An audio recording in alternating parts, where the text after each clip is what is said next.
జై శ్రీమన్నారాయణ. నేను మీ icon astrologer Gattupalli Suresh Babu. అయితే మనకి ఈ శుక్రగ్రహము అంటే గ్రహాలు 9 ఉంటాయి. ఈ 9 గ్రహాలు ఛాయాగ్రహాలు 2, 11 గ్రహాల్లో ఒకటి శుక్రగ్రహం. ఇది చాలా ముఖ్యమైనటువంటి గ్రహం అన్నమాట. అంటే ఏ దానికి ఆ దానికి అన్నీ కూడా ముఖ్యమైన గ్రహాలే ఉంటాయి.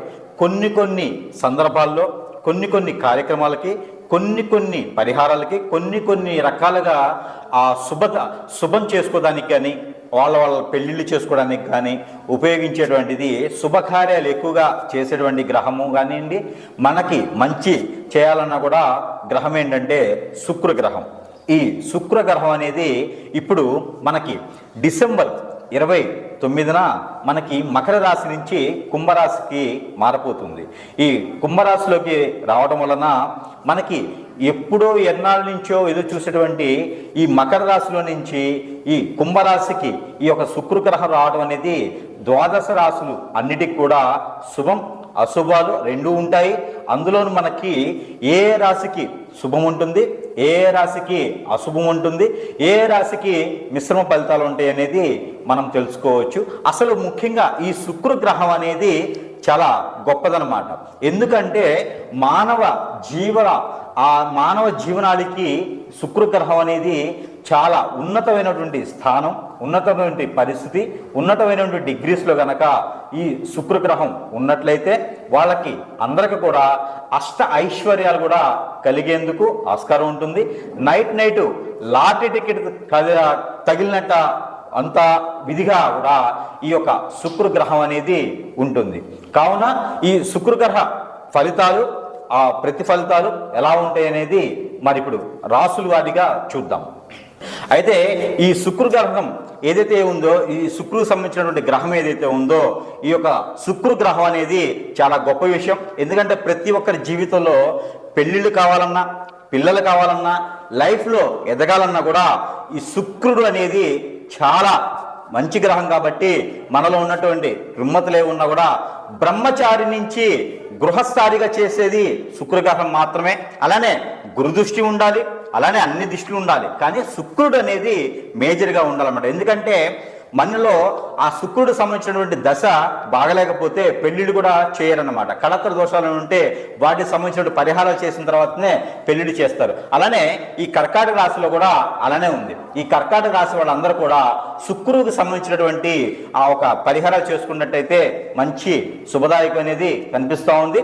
ఎవరైతే విదేశానికి ప్రయత్నం చేసినటువంటి కర్కాటక రాశి వాళ్ళు ఉన్నారో ఈ శుక్రుడి ద్వారా, ఎందుకంటే శుక్రుడు కర్కాటక రాశి నుంచి మనకి కుంభరాశికి వస్తున్నాడు. ఈ కుంభరాశికి రావడంతో మనకి కర్కాటక రాశిలో మంచి జరిగేదానికి ఆస్కారం ఎక్కువ కనిపిస్తూ ఉంది. ఎందుకంటే ఈ కర్కాటక రాశి వాళ్ళకి 120 డిగ్రీల్లో కనిపిస్తాడు శుక్రుడు.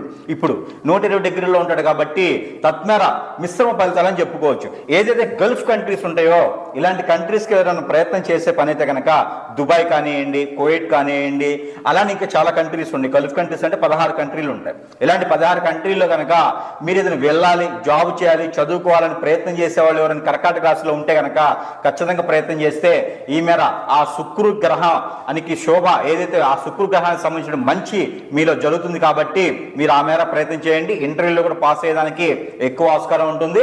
అదే మనకి చిన్న పరిహారాల ద్వారా కూడా ఈ శుక్రగ్రహానికి సంబంధించినటువంటి దోష విమోచనం అయ్యేసి పెళ్లిళ్ళు కానిటువంటి వాళ్ళందరూ కూడా పెళ్లిళ్ళు చేసుకునే ఆస్కారం ఎక్కువ కనిపిస్తూ ఉంది మాకు ఈ యొక్క కర్కాటక రాశి వాళ్ళకి. ఆ మేర మీరు ప్రయత్నం చేయండి. శుక్రుడు మీలో ఇంకా శుక్రుడు దశ కానీ, శుక్రుడు అంతర్దశ కానీ, లేదా శుక్రుడు సంబంధించినటువంటి నక్షత్రాల్లో కానీ ఈ యొక్క కర్కాటక రాశి వాళ్ళు కనుక ఉంటే కనుక ఆ మేర కూడా మీరు ప్రయత్నం చేస్తే ఇంకా మంచి అదృష్టం ఉంటుంది. ఎవరైనా రిలేషన్లో మీకు మ్యాచ్ కుదిరేటువంటి అదృష్టం ఉంటుంది. కాబట్టి ఆ మేర మీకు మేనమామ కూతురు కానీ, మేనత్త కూతురు కానీ ఎవరైనా ఉంటే, లేదా మేనమామ కొడుకు కానీ, మేనత్త కొడుకు కానీ ఉంటే మీరు ఆ మేర ప్రయత్నం చేస్తే వాళ్ళు ఉన్నత స్థాయిలో ఉన్నా, మీరు లేని స్థాయిలో ఉన్నా కూడా ఆ శుక్రు భగవానుడు కనుక మీకు దగ్గర చేసేదానికి అదృష్టం ఉంటుంది. కాబట్టి ఆ మేర మీరు ప్రయత్నం చేయండి. ఖచ్చితంగా కర్కాటక రాశి వాళ్ళకి ఈసారి పెళ్లిళ్ళు అవుతాయని ఖచ్చితంగా చెప్పొచ్చు. ఎందుకంటే శుక్ర భగవానుడి యొక్క శుభ దృష్టి అనేది మీ మీద ఉంటుంది. దానికి తగ్గట్టుగా గురువు కూడా మీకు అనుకూలంగా ఉన్నాడు, అలానే బుధుడు కూడా మీకు అనుకూలంగా ఉన్నాడు. కాబట్టి ఎవరైనా పంట పొలాలు తీసుకోవాలనుకున్నా, పంట పొలాలు వేయాలనుకున్నా కూడా మీకు అందరికీ బాగుంటుంది. ఆ శుక్రుడికి సంబంధించినటువంటి పరిహార నిమిత్తం కూడా ఉన్నాయి. కాబట్టి ఆ చిన్న చిన్న పరిహారాలు చేసుకుంటే ఈ శుక్రుడు సంబంధించినటువంటి దోషాలన్నీ విమోచనం అవుతాయి. ఎవరికైనా నిద్ర పట్టక కళలు వస్తున్నా కూడా ఈ యొక్క మేర పరిహారం చేయండి.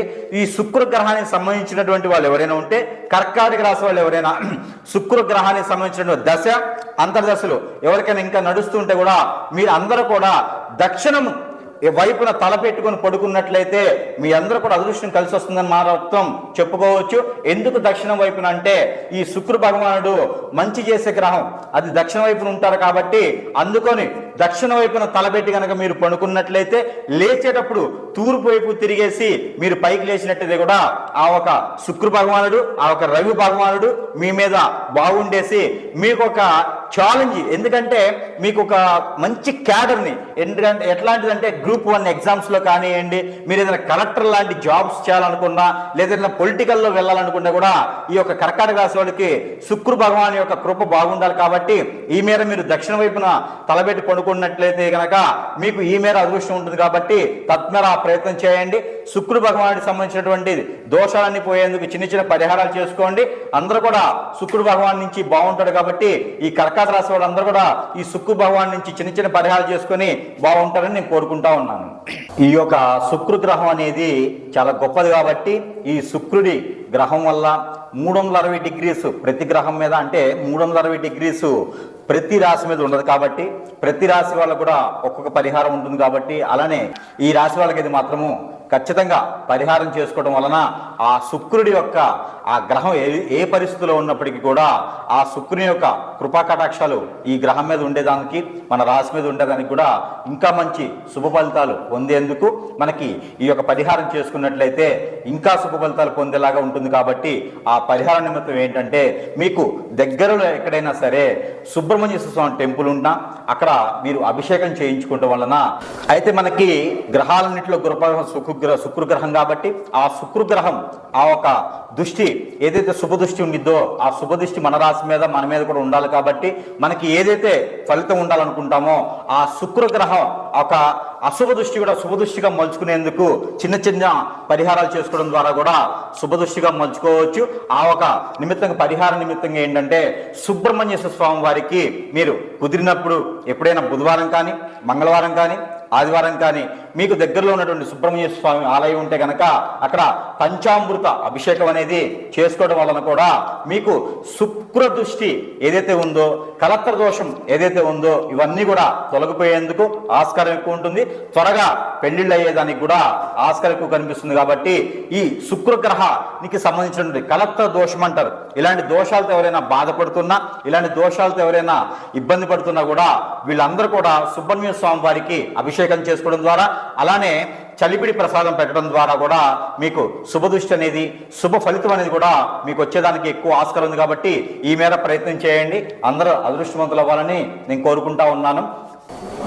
అయితే ఈ ద్వాదశ రాశులన్నింటిలో కూడా శుక్రుడు గ్రహం అనేది చాలా గొప్పది. కాబట్టి ఆ శుక్ర గ్రహానికి సంబంధించినటువంటి శుభదృష్టి అనేది మన మీద కూడా ఉండేందుకు, అలానే మనలో ఎవరికైనా పెళ్లిళ్ళు కాకపోయినా గ్రహాలతో సంబంధం లేకుండా, రాసులతో సంబంధం లేకుండా కూడా ఈ శుక్ర గ్రహం అనేది చాలా గొప్ప విషయం. పెళ్లికి సంబంధించి, పిల్లలకు సంబంధించి ఉంటుంది. కాబట్టి ప్రతి ఒక్కరికి, ప్రతి ఒక్క హారోస్కోప్ మీద, ప్రతి ఒక్క జాతకుడి మీద ఆ శుక్ర గ్రహానికి సంబంధించినటువంటి లోపాలు, అలానే పాపాలు, అలానే ఆ శుక్రగ్రహానికి సంబంధించినటువంటి దోషాలు కూడా విముక్తి అయ్యేందుకు ఈ శుక్రగ్రహం మారుతుంది. కాబట్టి ఈ మారేటువంటి తరుణంలో గనక మనం డిసెంబర్ నుంచి జనవరి ఎండ్ వరకు కూడాను, లేకపోతే ఇంకా ఎప్పుడైనా మీకు కుదిరినప్పుడైనా సరే ఈ శుక్రగ్రహానికి సంబంధించినటువంటి దోషాలు ఉన్న వాళ్ళందరూ కూడా, పిల్లలు పుట్టలేనటువంటి వాళ్ళు కానీ, పెళ్ళై ఎన్నో సంవత్సరాలు అయ్యేసి పిల్లలు లేనటువంటి గ్రహాల్లో ఉన్నటువంటి పరిస్థితులు ఉన్నా, ఎంతో ఏజ్ వచ్చేసి పెళ్లిళ్ళు కాకపోయినా కూడా మీరందరూ కూడా ఆ శుక్రునికి సంబంధించినటువంటి జీడిపప్పు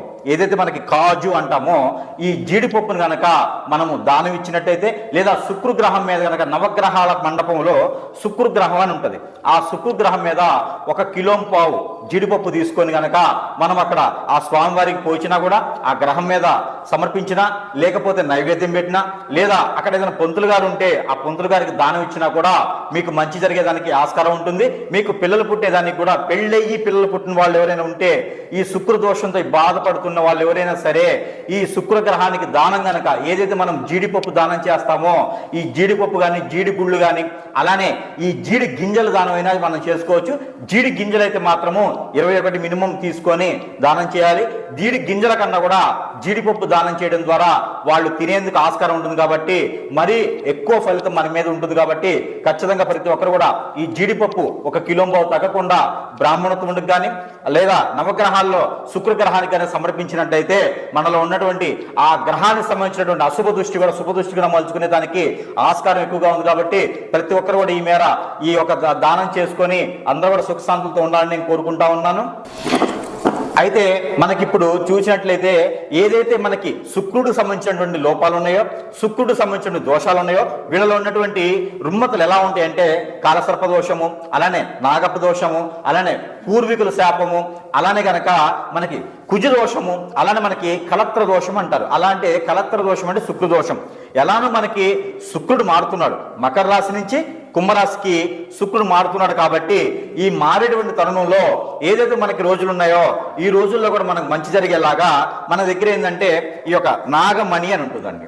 ఇది వచ్చేసి నాగమణి, దీని పేరు నాగమణి అంటారండి. ఇలా చూడండి, ఎవరికైనా ఐడియా ఉంటుంది, ఇది నాగమణి. ఈ యొక్క నాగమణి అనేది మనకి మీకు ఎలాంటి దోషాలు ఉన్నప్పటికీ కూడా, అంటే కలత్ర దోషాలున్నా లేదా శుక్ర దోషాలున్నా లేకపోతే నాగదోషాలున్నా కూడా మీకు ఈ నాగమణి అనేది తీసుకొని కనుక ఇంటికి కట్టినా లేకపోతే మనకి దిష్టి తీసుకున్న క్లాక్ వైజ్గా ఇలా పెట్టుకొని ఈ నాగమణిని ఇలా పెట్టుకొని ఇలా క్లాక్ వైజ్ అంటే ఇలా కనుక మనకి కాళ్ళ దగ్గర నుంచి తల వరకు కూడా ఇలా 7 టైమ్స్ తీసేసి ఎక్కడైనా దూరంగా ఉన్నటువంటి పొదల చెట్ల దగ్గర దీన్ని కాల్ చేస్తే గనక మనలో ఉన్నటువంటి దోషం ఏదైతే శుక్రుడు సంబంధించిన దోషం ఉందో ఆ దోషాలన్నీ కూడా పటాపంచలేదానికి ఎక్కువ ఆస్కారం ఉంది. కాబట్టి ప్రతి ఒక్కరు కూడా ఈ నాగం అనేది మీకు దగ్గరలో ఉన్నటువంటి మనకి దగ్గరలో ఉన్నటువంటి ఎక్కడంటే పూజా సామాగ్రి స్టోర్స్లో కానీ మీకు దొరుకుతాయండి. ఎక్కడైనా మీరు ఆర్డర్ పెట్టుకొని తెప్పించుకోవచ్చు. ఈ నాగమణి ఒకటి ఉంటే మీకు ఎన్ని రకాల దోషాలు ఉన్నా కూడా అవి దాదాపుగా 90% దోషం అనేది తొలగేదానికి ఎక్కువ ఆస్కారం ఉంటుంది. ఎన్నో లక్షల రూపాయలు పెట్టేసి మీరు హోమం చేయించినటువంటి ఏదైతే ప్రతిఫలం ఉంటుందనుకుని మీరు చేస్తారో అదే ప్రతిఫలము ఈ యొక్క నాగమణి ద్వారా కూడా తీసుకోవచ్చండి. ఇది ఎవరికి వాళ్ళే దిష్టి తీసుకోవచ్చండి. ఇది మేమైతే కూడా మంత్రం ఇచ్చి పంపించడానికి ఎక్కువ ఆస్కారం ఉంటుంది. కాబట్టి ఈ నాగమణి అనేది మాత్రము మీరు ఇంట్లో తీసుకున్నా కూడా, ఇంటికి ఏమన్నా నరదిష్టి ఉన్నా కూడా, దక్షిణ వైపు భాగాన ఏదైనా వాస్తు ప్రకారంగా దోషం ఉన్నా కూడా ఈ నాగమణి అనేది గనక మనకి సింహద్వారాన్ని కట్టినట్టయితే ఇంట్లో ఉన్నటువంటి వాస్తు ప్రకారంగా దోషాలున్నా కూడా తొలగిపోయేదానికి ఎక్కువ ఆస్కారం ఉంటుంది. కాబట్టి మీరు ఈ మేర ప్రయత్నం చేయండి. అందరూ కూడా సుఖశాంతులతో ఉండాలని నేను కోరుకుంటా ఉన్నాను.